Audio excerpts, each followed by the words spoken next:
¿Una prolongada crisis de vivienda en China tiene un efecto dominó en el resto de la economía? Sé que China está atravesando una mala situación actualmente, según informes recientes que he visto. No deseo que le pase lo mismo.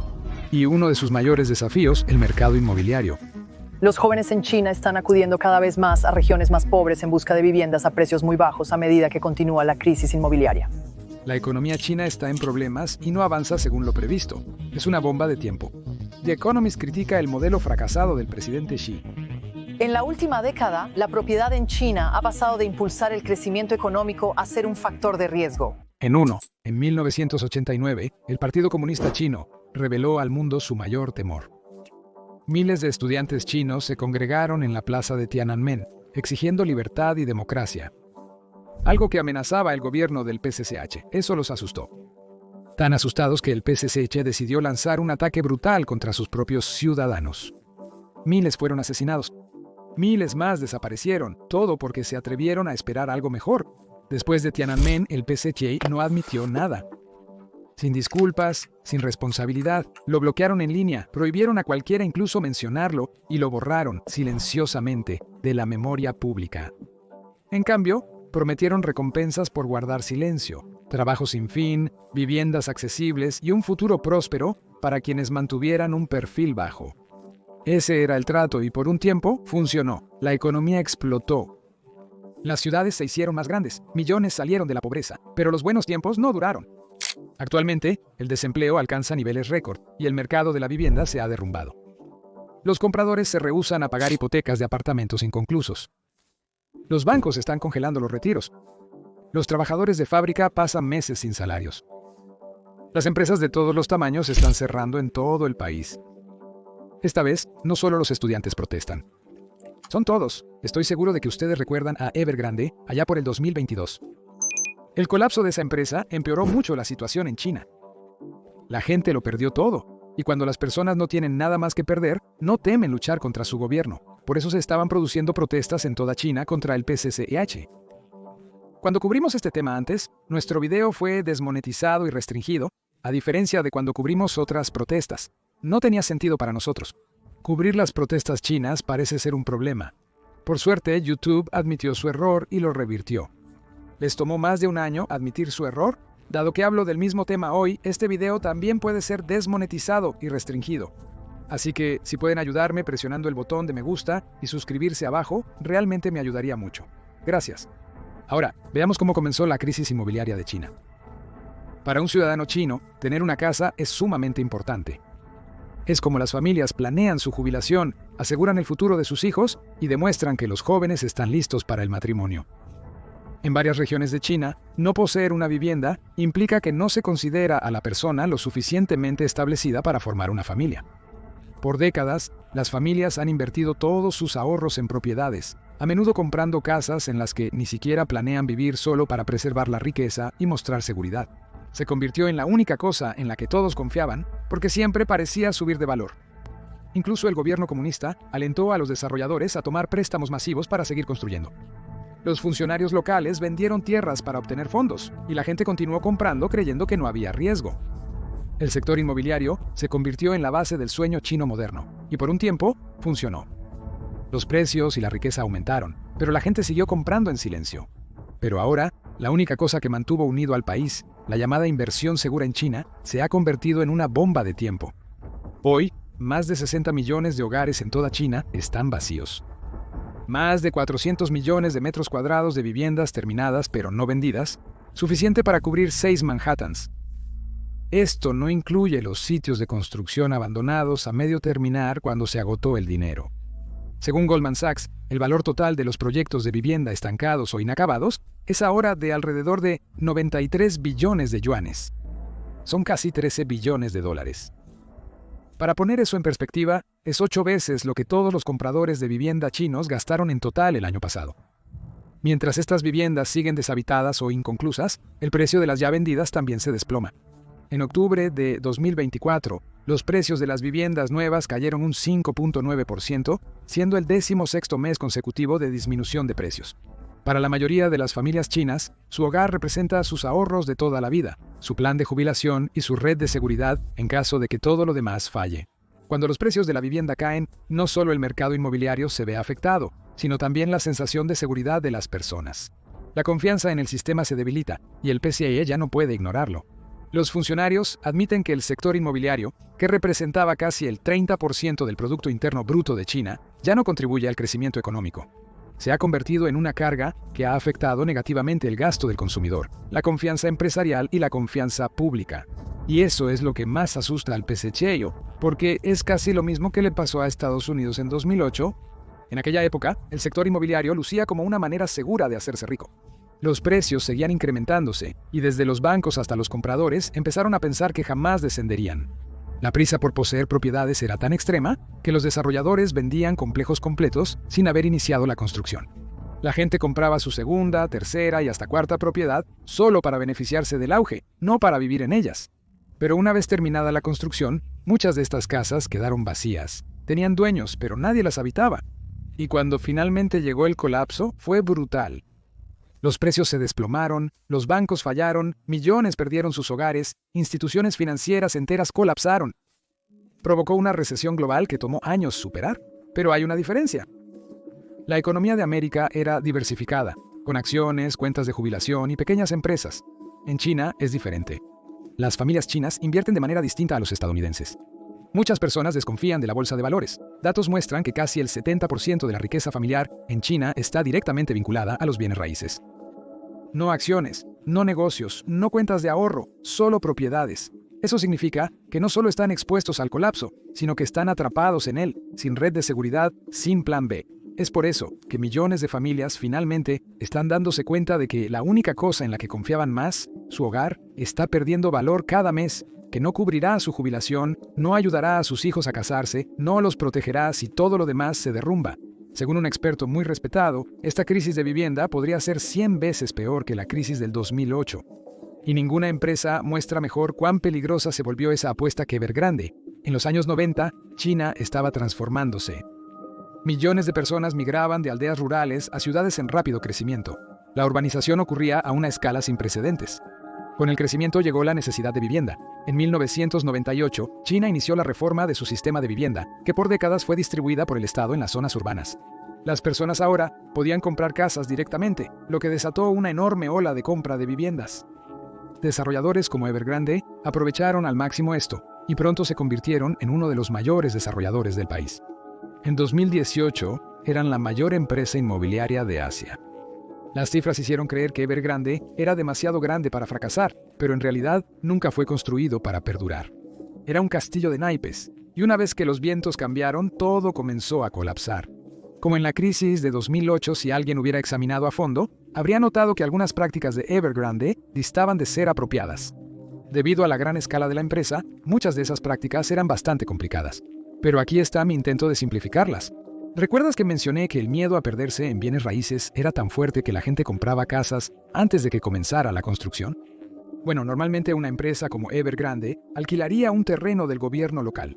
Luego darían la vuelta y venderían las casas que se suponía que se construirían allí y recibirían el pago completo por las casas antes de siquiera comenzar a construir. Las empresas no tendrían problemas para vender, ya que la demanda de bienes raíces era muy alta. Muchas personas estaban encantadas de sacar hipotecas y comprar casas con la esperanza de poseer bienes raíces en el futuro. Ahora, el gran problema que comienza aquí es que empresas como Evergrande normalmente no usarían el dinero de la venta para comenzar la construcción. No. En cambio, usarían el dinero como un pago inicial para comprar aún más terreno, para poder vender aún más apartamentos para el futuro. Ahora, esto ya es un problema enorme. Esto no debería haberse permitido en primer lugar. Cualquier persona imparcial puede mirar este sistema y darse cuenta de que no va a durar. Este es exactamente el trabajo del CCP, pero delegaron esta responsabilidad a los gobiernos locales, lo que supone otro problema. Los gobiernos locales se beneficiaban de los esquemas piramidales inmobiliarios de empresas como Evergrande. En China, una forma principal en que los gobiernos locales obtienen ingresos es alquilando tierras a desarrolladores como Evergrande. Esto implicaba que, mientras más riesgo asumían los promotores inmobiliarios, más altas eran las ofertas por la tierra que el gobierno arrendaba. Cerca del 50% de los ingresos del gobierno local provenían del alquiler de tierras. El mismo gobierno que debería estar protegiendo a sus ciudadanos de estas prácticas riesgosas, se beneficia enormemente de estas llamadas prácticas riesgosas. Este es un claro ejemplo de incentivos perversos, sin necesidad de mencionar la corrupción que rodea estos arrendamientos de tierras. Cuando se notaron los riesgos ya era demasiado tarde. En 2020, China implementó la política de las 3 líneas rojas, un conjunto de reglas para evitar que los promotores inmobiliarios asuman deuda excesiva. Pero para Evergrande, esto fue una condena mortal. Sin nuevos préstamos, sin poder completar proyectos y con millones de compradores enojados exigiendo respuestas, el sistema empezó a colapsar. En este momento, se reveló una práctica más oscura. Evergrande enumeraría las casas inacabadas y vacías como activos en su balance para obtener aún más préstamos de los bancos para poder terminar la construcción. Pero estas casas ya se habían vendido a otras personas, así que sin importar la magia contable utilizada, no es posible considerar estos activos de Evergrande. Lo peor es que Evergrande no era el único que hacía estos trucos turbios. La mayoría de las inmobiliarias chinas operaban así. El sector entero estaba sumamente apalancado. Como un esquema Ponzi, la única forma de persistir es crecer indefinidamente. Pero el crecimiento se detiene si se pierde la confianza en la solvencia de Evergrande. Y seguramente ya lo dedujiste, eso fue precisamente lo que ocurrió. La empresa perdió un pago. Luego otro. Para el 2021, incumplió con su deuda en el extranjero. Cuando se supo que Evergrande podría incumplir con préstamos por 300.000 millones, el pánico se extendió por toda la economía. La gente se percató de que este problema no se limita a Evergrande. Todo el sector inmobiliario está sobreendeudado y está comenzando a desmoronarse. Los desarrolladores chinos debían aproximadamente 5.300.000 millones de dólares. Las construcciones en China se detuvieron. Todo se detuvo. Sin opciones, miles de compradores que pagaron en su totalidad se quedaron con casas a medio construir. Estas unidades estancadas fueron apodadas apartamentos en descomposición, nombre que perduró. En ciertos casos, familias se mudaron a edificios inacabados, sin servicios básicos, solo para probar un punto. No tenían otra opción. Una de las propietarias es una mujer de 55 años. Le dijo a los reporteros que gastó todos sus ahorros de toda la vida en una casa que aún tenía las paredes desnudas. No había agua corriente ni gas, y todos los días subía pesadas botellas de agua por las escaleras a mano. Su edificio tenía un baño improvisado al aire libre que compartían más de 20 personas, una situación común. Los propietarios siempre recibían excusas al preguntar sobre los retrasos en la construcción de sus casas. Gradualmente, la situación se volvió insostenible. Algunos ciudadanos tenían todos sus ahorros invertidos en estos proyectos inconclusos y ya no podían tolerarlo. El 1 de julio, los compradores de un proyecto inmobiliario en el centro de China anunciaron que dejarían de pagar sus hipotecas hasta que se reanude la construcción. Ahora, un proyecto generalmente incluye miles de casas y vale cientos de millones de dólares. Pero al final, era solo un proyecto en una nación de 1.600 millones de personas, así que no era un gran problema. Pero no se detuvo solo en ese proyecto. Esa misma tarde, los compradores de viviendas de otro proyecto anunciaron el mismo boicot hipotecario y el movimiento se extendió por todo el país. Para el 12 de julio, 100 proyectos se habían unido al boicot. Al escribir este guión, más de 300 proyectos en China boicotean los pagos hipotecarios hasta que se reanude la construcción. Miles de personas han dejado de pagar sus hipotecas intencionalmente para captar la atención del gobierno. La gente también ha empezado a protestar en las calles por los retrasos en la construcción. Después de la masacre de la plaza de Tiananmen, la desobediencia organizada como esta es inusual y empeora cada año. El PCCH sigue eliminando videos de las redes sociales. Los manifestantes son arrastrados y nunca más se les vuelve a ver. Y aún así, la gente sigue saliendo, más fuerte que la última vez. Aún más preocupante es que cuando los bienes raíces tuvieron problemas, la gente recurrió a los bancos para retirar efectivo y sentirse seguros. Sin embargo, los bancos congelaron cuentas y el dinero desapareció misteriosamente sin nadie que respondiera al público. Una de las grandes diferencias entre 2008 y la situación actual en China es que la mayoría de estos préstamos están garantizados por casas que aún no se han construido. Por lo tanto, los bancos no pueden simplemente embargar la casa cuando alguien incumple y reduce sus pérdidas. Los bancos deben asumir estas pérdidas. Si los incumplimientos continúan aumentando, los grandes bancos podrían quebrar. Uno de los 4 grandes bancos de China ya ha limitado los retiros de las personas. Estoy seguro de que la mayoría de ustedes sabe cómo funciona el sistema bancario moderno, pero aquí hay un resumen rápido para todos los demás. Los bancos prestan el dinero depositado por los clientes y esperan ganar intereses para obtener ganancias. Por lo general, el requisito de reserva lo establecen los bancos centrales.